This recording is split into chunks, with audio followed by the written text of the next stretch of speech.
Bismillahirrahmanirrahim. Assalamualaikum warahmatullahi wabarakatuh. Teman-teman yang dirahmati Allah Subhanahu wa taala, kali ini kita akan belajar tentang bagaimana Al-Qur'an berbicara tentang manusia.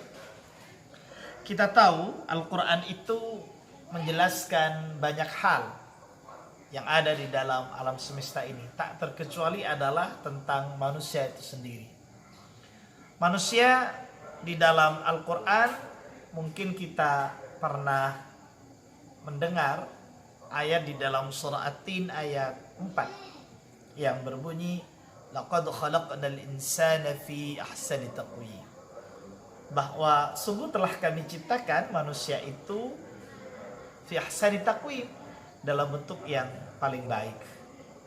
Apa makna ahsani taqwim itu sendiri?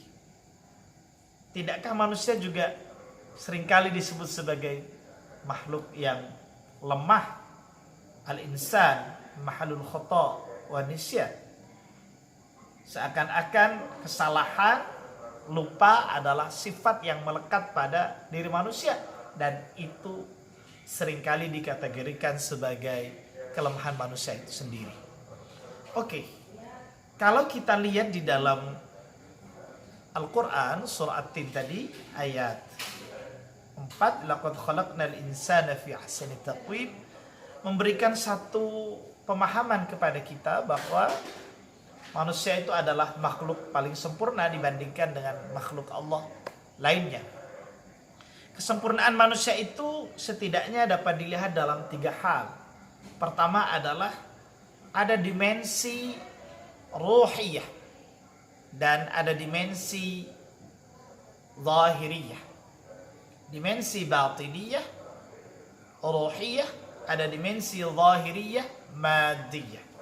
Ada dimensi spiritual, ada dimensi material. Dimensi material adalah jasad kita, anggota tubuh kita ini. Kemudian dimensi spiritual, ruhiyah, adalah hati kita ini. Maka dari itu dimensi ruhiyah, spiritual, dengan dimensi madiyah, material, ini menyatu dalam diri manusia, dan kita menemukan 3 potensi di dalam diri manusia. Pertama adalah potensi hati nurani, berbicara tentang keimanan, berbicara tentang perilaku kejiwaan atau psikis, di mana bisa membedakan baik dan buruk. Kemudian yang kedua adalah akal.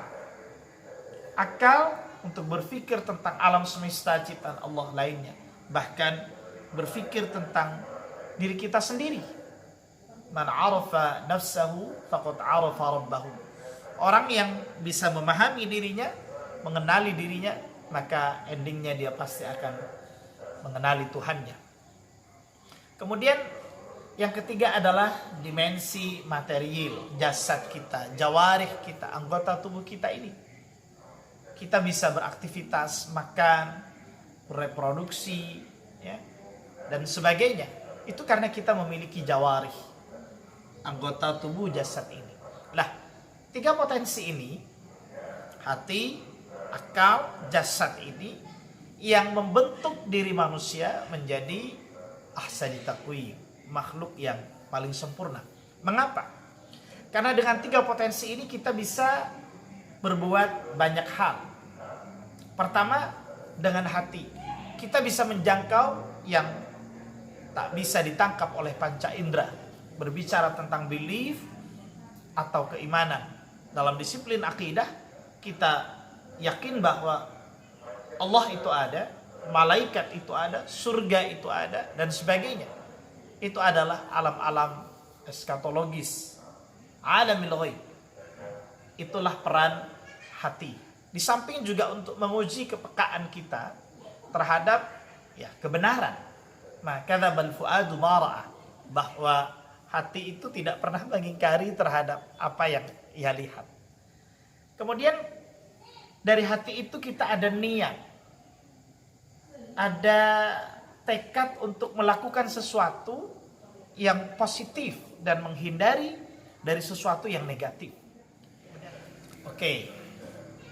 Manusia dengan 3 potensi yang dimilikinya tadi bisa melakukan hal-hal yang positif sehingga bernilai pahala, seperti mendatangkan maslahah, kebaikan kepada orang lain maupun diri kita, ataupun menolak madarrah, bahaya, mufsadah baik untuk orang lain maupun diri kita. Itu pun juga sama bernilai pahala. Itu bersumber dari niat. Niat itu hahuna, di dalam hati. Innamal a'malu binniyat. Segala perbuatan itu bergantung pada niatnya. Yang kedua, dengan akal kita bisa memperoleh ilmu pengetahuan. Karena akallah yang bisa mengenal objek realitas, ya, untuk kemudian memberikan informasi kepada kita tentang apa yang ia lihat, apa yang ia rasa. Karena itu pengetahuan hanya diperoleh dengan akal. Bahkan akal ini di dalam Islam memiliki peran yang luar biasa, bahwa dengan akal manusia dapat mempertanggungjawabkan amal perbuatannya, baik itu perbuatan yang baik maupun perbuatan yang buruk. Dan orang yang zawalul akli, orang yang hilang akal, dia tidak masuk dalam kategori mukallaf atau orang yang cakap hukum. Karena itu agama hanya berlaku bagi mereka yang memiliki akal. Subhanallah, kalau kita manusia memiliki kemampuan intelektual, kecerdasan akal yang baik. Kemudian dengan jawarih, dengan anggota tubuh, kita bisa mewujudkan, mengimplementasikan apa yang dikonsepsikan oleh akal, yang direnungkan oleh hati sebagai sesuatu yang baik dan sebagai sesuatu yang buruk. Misalnya, kita membaca Quran, berkata-kata baik kepada orang lain, tidak mencemooh orang lain, tidak menimbulkan hoax dan sebagainya. Itu kebaikan yang sudah dikonsepsikan oleh akal dan diyakini kebenarannya oleh hati, kemudian diimplementasikan oleh lisan kita sebagai bagian dari jawarih atau anggota tubuh kita. Begitu juga amal-amal kesalehan lainnya, seperti amal kesalehan sosial, membantu orang fakir miskin, ya, mencegah terjadinya kezaliman dan sebagainya. Itu bagian dari ruang gerak dari tubuh kita. Karena itu, kalau ada hati, ada akal, kemudian ada jasad, ini menyatu secara integral untuk menciptakan sebuah kebaikan, kemaslahatan untuk orang lain, maka pastinya ini akan dimintai pertanggungjawaban. Karena inna sam'a wal basara wal fuada kullu ulaika kana anhu mas'ula. Semua yang Allah berikan kepada kita hakikatnya adalah titipan, hakikatnya adalah amanah. Karena apa yang kita miliki ini hakikatnya adalah milik Allah Subhanahu wa taala.